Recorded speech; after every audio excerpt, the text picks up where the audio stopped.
Hello my friends, it's Didi here, and in today's video I'm gonna talk a little bit about me because of you guys. You asked me several times now if I can make a video about my current diet and about how I changed my food habits. My current diet is predominantly whole food based.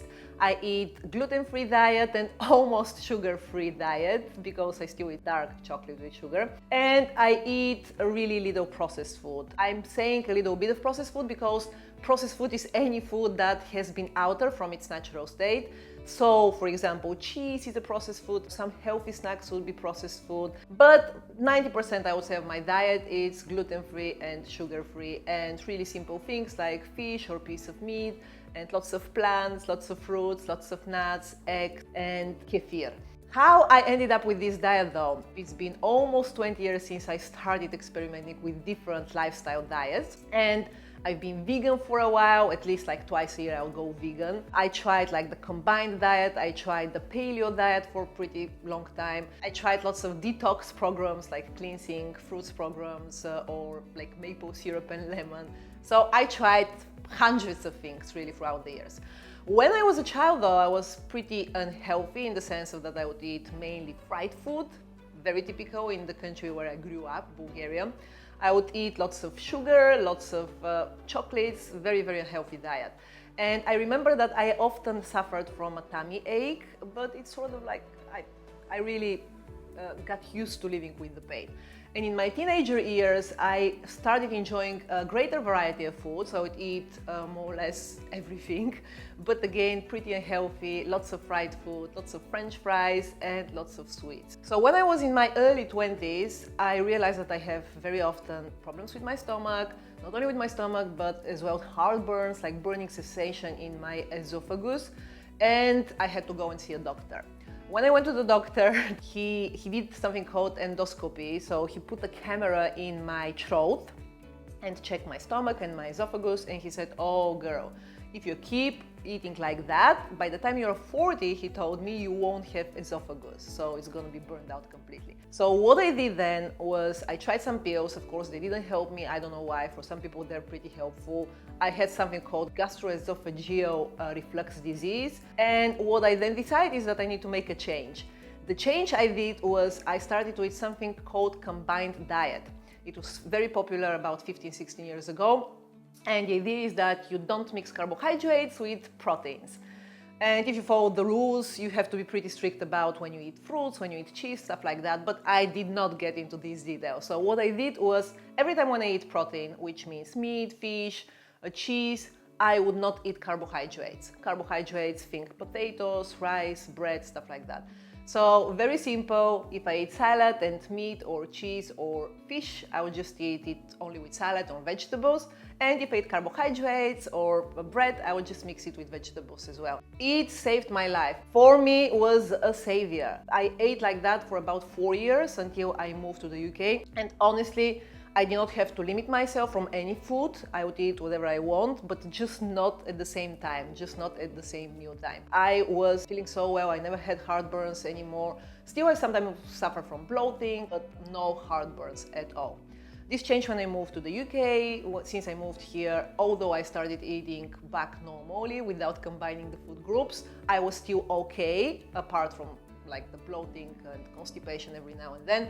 And I started experimenting with various diets. For example, I tried the low carb diet for a while, which is the Tim Ferriss, the 4-hour body diet. But according to this diet, for example, you can 6 days a week eat a diet very low in carbohydrates, and then on the 7th day, you can eat whatever you want.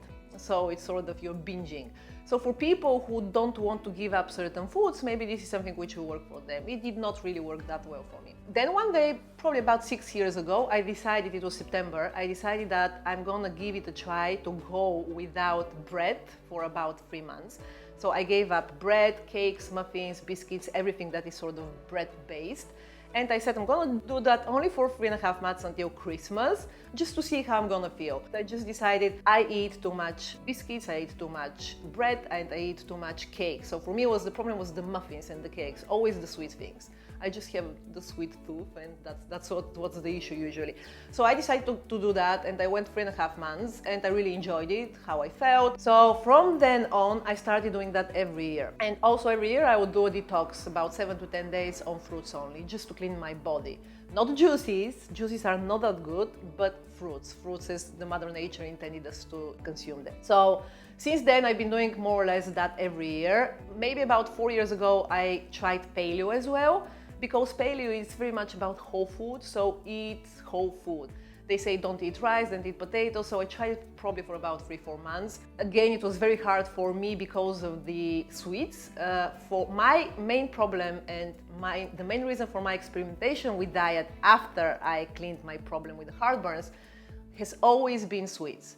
I would go to a sort of being a vegan for a while, or being 3-4 months without muffins, brownies and whatever, just because I wanted to cure my addiction to sugar and to sweet things, to chocolate as well. So, I've been experimenting with lots of different things. When I got pregnant, I was on Paleo Diet actually. And then for the first 2-3 months, I would cheat every now and then because we went skiing. I remember in Italy, it's hard to find anything different than pizza and pasta. But then when I came back, I was very stressed at work because I changed works at the same time. I had to travel a lot every day, with the laptops on trains.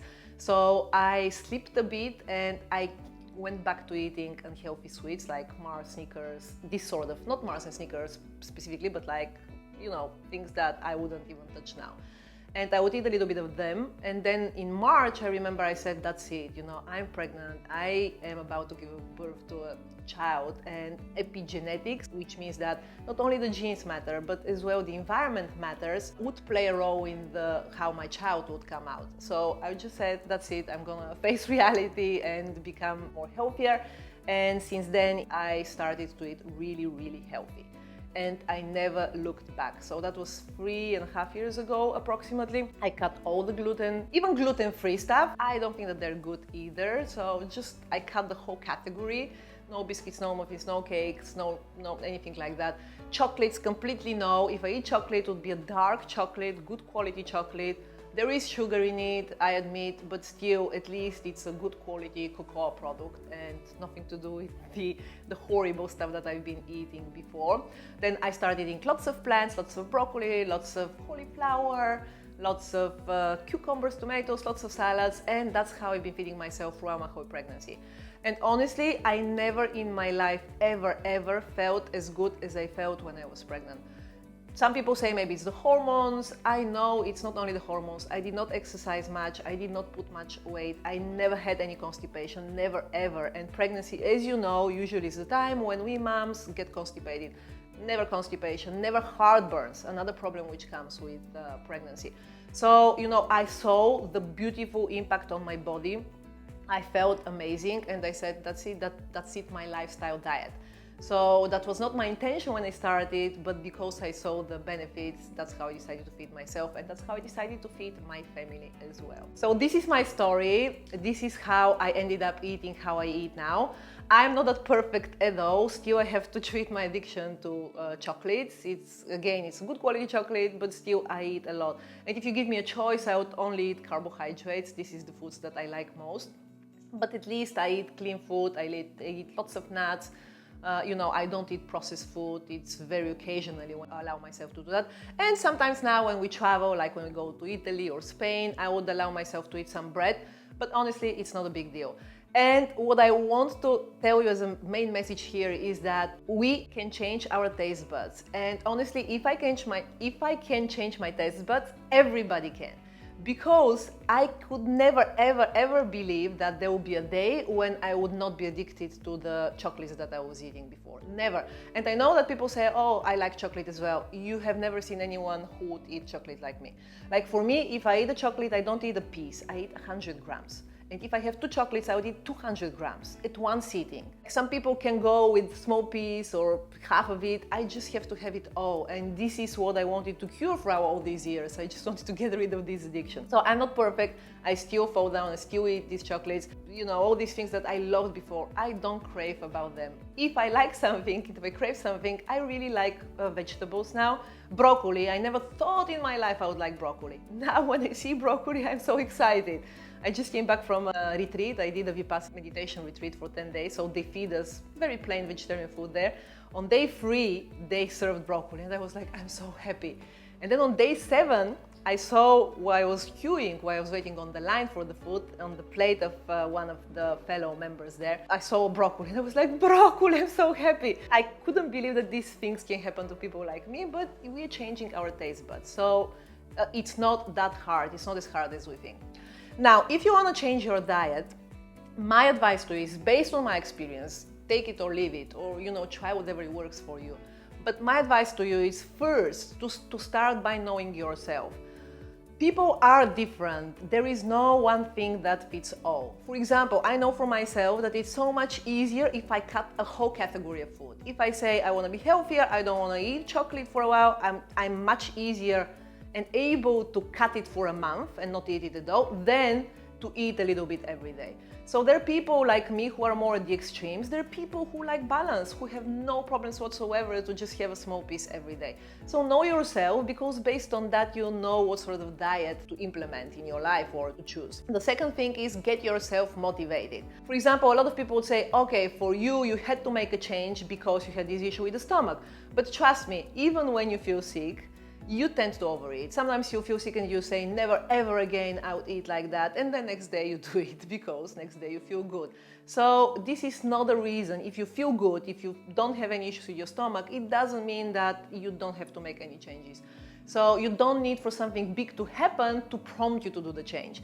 And one of the things with that is that lots of people say, if I put myself on a diet, that means that I'm gonna lose something. My life is gonna get much harder, I'm gonna get bored. And a lot of people start diets because of the appearance. They really wanna lose weight. But we need to start thinking about changing our diet plan, not because of the weight, but because of the energy it gives us, because of the vitality, because of the way we feel. It's not only appearance. Everything is energy. Doesn't matter how much time you have in the world, you can have all the time today. If your energy is low, if you don't feel well, if you don't have lots of vitality and good vibration, and you don't want to rock through the day, then your day is not going to be good. So eating well, it's not about your appearance, it's about how you feel as well. And if you think about that, okay, I'm going to really eat healthy because of that, and I'm going to eat healthy because it's good for my brain, then this can get you motivated. Read books, read blogs, that's what I do. Sometimes when I feel that maybe I'm just falling off the wagon, at least for a while, I just read some of the books that I like. I'm going to link lots of materials below, guys, if you want to read the things that I read, or I listen to some people who are inspiration for me, and then that gives me the boost that I need at this particular time. And one thing I want to mention, I'm sorry I'm saying it that straight, but what food we eat and the shitty food we eat has direct impact on our brain.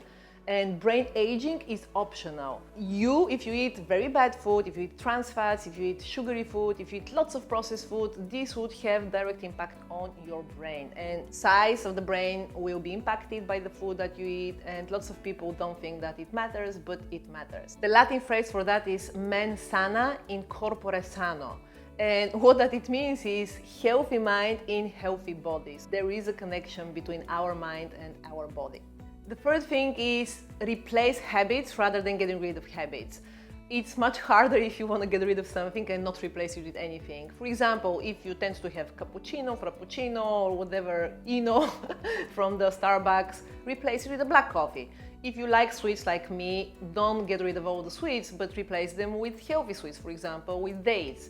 Find something which will replace your current habit rather than eradicating it completely. The next thing is start small. A lot of people quit diets and they don't even try because they don't feel that they're able to persist throughout the diet. But if you do it the way I did it, I'm gonna go on a challenge, 3 months without this, or 5 months without that, or 2 months I'm gonna give a try to Paleo Diet, or 40 days I'm gonna try vegan diet. So once you give yourself a short period of time rather than a big period of time, then you're not going to view this life change as a life-changing diet. So you wouldn't be seeing that as, oh, you know, this is from now on forever in my life. Start small, start as well small in the sense of you don't have to cut all the bad foods immediately. You can start with one, you can decide, okay, I'm gonna cut the sugar first, it's gonna take me 3-4 months, and then in 3-4 months you're gonna cut something else. So start small, otherwise you can overwhelm yourself. The next one is redesign your environment, and I cannot stress the importance of this one because regardless what we believe and think, the environment plays a huge role in our habits, in the way we think, in the things that we believe. That's why people say we are the average of the 5 people we most spend time with, and this is super important to know even in relation to healthy habits, because your friends and your family can drag you down. And I'm sorry, it's brutally the truth, it happens to me as well. I don't know why people do that. I always appreciate when people tell me I don't eat this or I don't eat that, and I don't push them, but lots of people will push you. They'll say, oh, you believe in these diets? Don't even try. Or they'll tell you, oh, that's too hard, why you don't enjoy your life. I've seen that lots of my friends were doing that to me. Now, after so many years, actually I can see that sometimes I'm impacting them rather than the other way around. If you usually watch TV with lots of food, then maybe stop watching TV for a while and do something else instead. Find your triggers. If every time when you go in the park you buy ice cream, maybe this time go to another park. Because if you know about your triggers, you know how to avoid the behavior that most probably would lead you to do things that you don't want to do. So redesign your environment. And next one is be the role model, especially for you moms. If you're moms, if you're the main carer for your kids, the kids are going to watch you, the kids are going to imitate you. Be the role model for them. If you eat healthy food, if you're enjoying and cooking healthy food, that's what they'll start eating and that's what they'll start appreciating in the future. Of course, there will be the influence of other kids or the school or whenever they go and visit their friends, but at least the foundations and the basic will be there at home with you. So, you know, I hope that really this will help you. It helped me definitely. I am telling you, it's not that hard. It sounds super hard, but it is not, because once you get used to it, it becomes so easy. You don't have to even think about it. I don't have to now think about bad foods. Even if sometimes I try something which I normally don't eat and it's sort of a very processed food or something like that, I don't enjoy it. I don't literally enjoy it. Lots of people around me think, oh, your life must be so boring because you eat healthy food. Trust me, it is not about that. And after all, food is what gives us the fuel. It needs to help us feeling more productive, feeling more energetic, more enthusiastic, but it's not something which we live for. So it needs to help us rather than us being slaves of our food. So it's not that hard. Give it a try. Let me know what works for you. Let me know. You don't have to start on extreme diet. Extreme diets actually would work for a while only. What works forever is the lifestyle change you implement in your life. And people around you may laugh at you, people around you may drag you down. Don't allow it. You know, it's about you, it's about your brain. Just don't listen to them and say, I do that for me, I do it for my child, and that's what makes me happy.